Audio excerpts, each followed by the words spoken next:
उसकी आजमाइशों पे पूरा उतरो, वो अपने वादों पे पूरा उतरेगा। और जो जल्दबाजी नहीं करते, अल्लाह ने उनसे वादा कर रखा है कि सब्र करने वालों को उनका अज्र बेहिसाब दिया जाएगा। तो फिर दुआ करते रहो। तुम्हारी कौन सी दुआ तुम्हें कौन की मंजिल तक ले जाने के लिए अल्लाह ने चुन रखी हो, तुम ये कभी नहीं जान सकते। फिर अल्लाह तुम्हारा सिला भेजता है उसी शक्ल में जिसे तुमने खो दिया था। यकीन की सारी राहें बंद करके ही अल्लाह देखता है कि कितना यकीन रखते हो, तो अल्लाह भी तुम्हें अता करने के लिए फिर वो दरवाज़े खोलता है जिनका तुम्हारी नज़र में कोई वजूद नहीं होता। तुम्हारे यकीन का इम्तिहान हमेशा तुम्हारे डर से शुरू होता है, और फिर जब तुम बंद रास्तों के बावजूद भी मांगना नहीं छोड़ते और सब्र से अल्लाह के मौजज़ों का इंतज़ार करते हो, फिर ही अल्लाह तुम्हारा सिला भेजता है। वो हर उस चीज़ से तुम्हारी आजमाइश करता है जिसे खोने से तुम डरते हो। अल्लाह तुम्हें तुम्हारे खौफ से आजमाता है।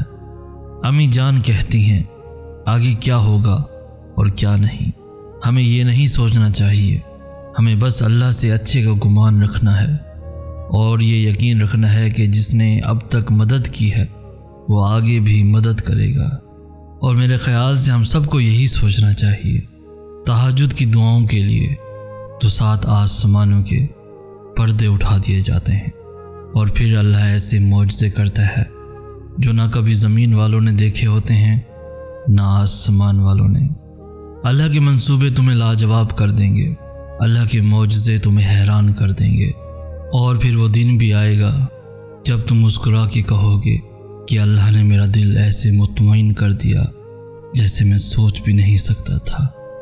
अल्लाह को बेतरतीब दुआएं बहुत पसंद हैं, क्योंकि तब ज़ुबान नहीं दिल बोलता है, और दिल की बोलियां अर्श वाले से बेहतर और कौन समझ सकता है। मौजज़े गुनहगारों के लिए भी होते हैं। वो गुनहगार जिनके गुनाहों की निदामतें उन्हें जाए नमाज तक ले आती हैं। वो दिलों को बदलने वाला रब है, वो अनकरीब तुम्हारा दिल भी बदल देगा। सब्र मौजज़ों से पहले की आजमाइश होती है। इस राह तवक्कुल में अब वो मकाम आएगा जहाँ तुम सिर्फ सोचोगे और तुम्हारा अल्लाह मौजज़े कर दिखाएगा। अल्लाह तुम्हारा नसीब मिटा भी सकता है और दोबारा बना भी सकता है। नामुमकिन सिर्फ तुम्हारे लिए है। अल्लाह तो जब चाहे जो चाहे सब कर सकता है। तदबीरें भी अल्लाह की तदबीरों के सामने हार जाती हैं। मौजज़े तभी तो होते हैं जब तुम अल्लाह से उस वक्त भी दुआ मांगना नहीं छोड़ते, जब लोग तुमसे कह रहे होते हैं कि शायद ये तुम्हारे नसीब में ही नहीं। एक तरफा मोहब्बत दिल बदलने की ताकत रखती है, बिल्कुल वैसे ही जैसे अल्लाह की मोहब्बत है। सजदों में बहते हुए आंसू ही अल्लाह को तुम्हारे सब्र की गवाही देंगे और फिर उनके मौजज़े हो जाएंगे। या अल्लाह मुझे मेरी पसंद से नवाज दे, और या अल्लाह मुझे अपनी रज़ा में मुतमईन कर दे। तहज्जुद के वो सिसकते हुए सजदे ही तुम्हारी दुआओं के लिए मौजज़ों का ज़रिया बनेंगे जो सिर्फ तुम्हारे और अल्लाह के दरमियान है। अगर दर्द और आजमाइश सज़ा होती तो अल्लाह कभी भी अपने महबूब सल्लल्लाहु अलैहि वसल्लम को इनसे न गुजारता। मौजज़े करीब हैं अब अल्लाह के, अपने इस दिल से कहो अब ना घबराए नसीब से। करी आजमाइश उन्हीं के लिए होती है जिन्हें अल्लाह ने अपने खून से नवाजना होता है। तुम्हारे अल्लाह से किए गए खून के हर गुमान को हकीकत बना सकती हैं।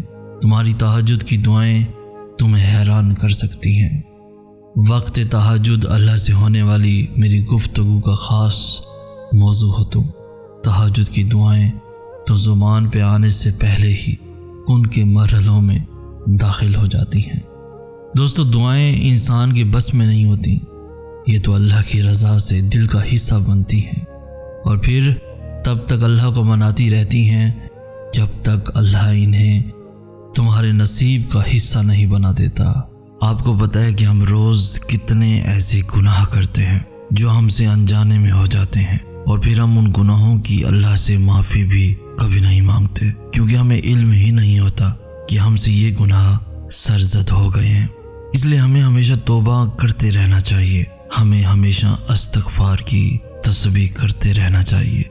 आप अल्लाह से जितनी मर्तबा तौबा करते हैं, अल्लाह आपको उतनी ही मर्तबा पाक कर देता है। और जब आप पाक होने लगते हैं तो आपका दिल खुद ब खुद अल्लाह की जानिब मुड़ने लगता है। हमारी अल्लाह से दूरी की सबसे बड़ी वजह हमारे गुनाह ही होते हैं।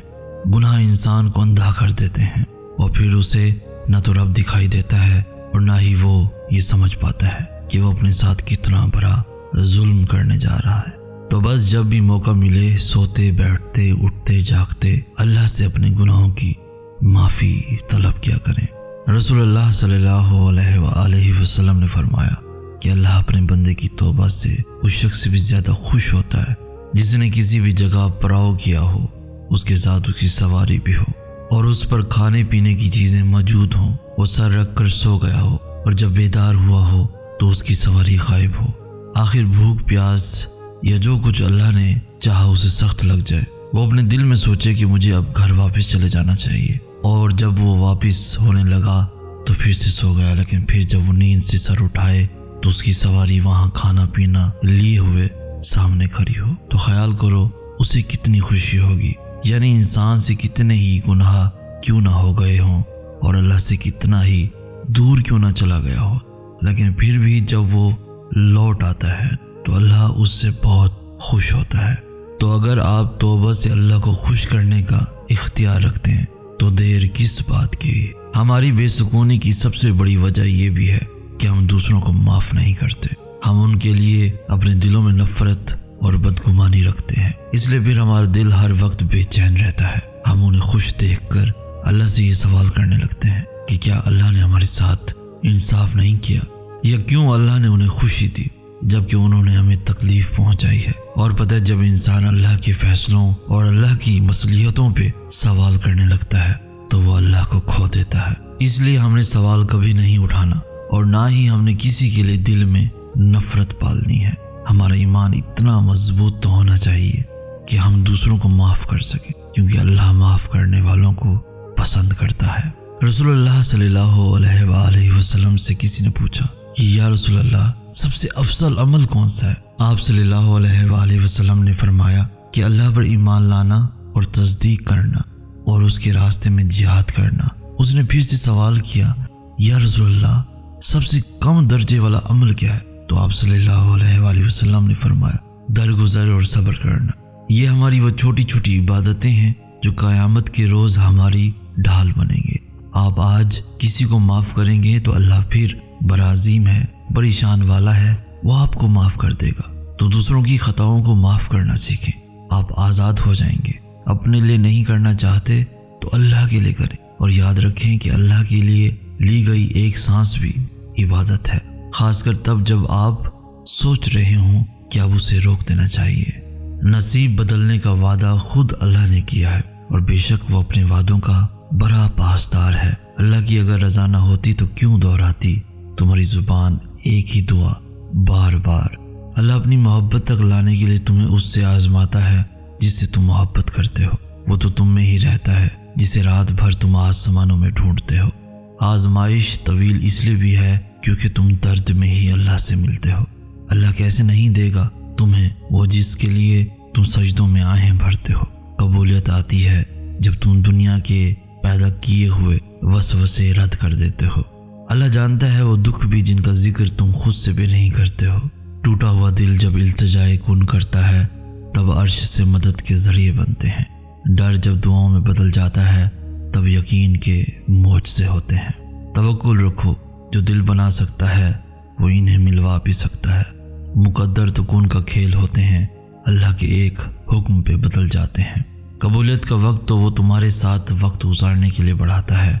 अल्लाह रास्ते ज़रूर बदलता है मगर मंजिल तुम्हारी पसंदीदा ही रखता है। अल्लाह अधूरे नसीब नहीं लिखता, वो कहानियाँ नामुकम्मल रख कर सिर्फ तुम्हें आजमाता है। वो इसलिए तुम्हारे मंसूबे तोड़ता है ताकि तुम उससे जुड़ सको। अल्लाह तुम्हें नामुमकिन के ज़रिए ही दुआ मांगना सिखाता है। अल्लाह लौटा देगा तुम्हें हर वो खोई हुई चीज़ जिसे वक्त तहज्जुद तुम्हारी निगाह ढूंढती है। अल्लाह बदल देता है हालात, कोई भी आजमाइश हमेशा नहीं रहती। दौरान सजदा तरफ कर अल्लाह को लगाई जाने वाली आवाज़ कबूलियत जितना असर रखती है। टूटे हुए दिल से निकलने वाली दुआ नसीब बदलने की ताकत रखती है। अल्लाह बदल देता है हालात, कोई भी आजमाइश हमेशा नहीं रहती। तरब जब आमीन कहती है तब मौजज़ों का खालिक कुन फरमा देता है।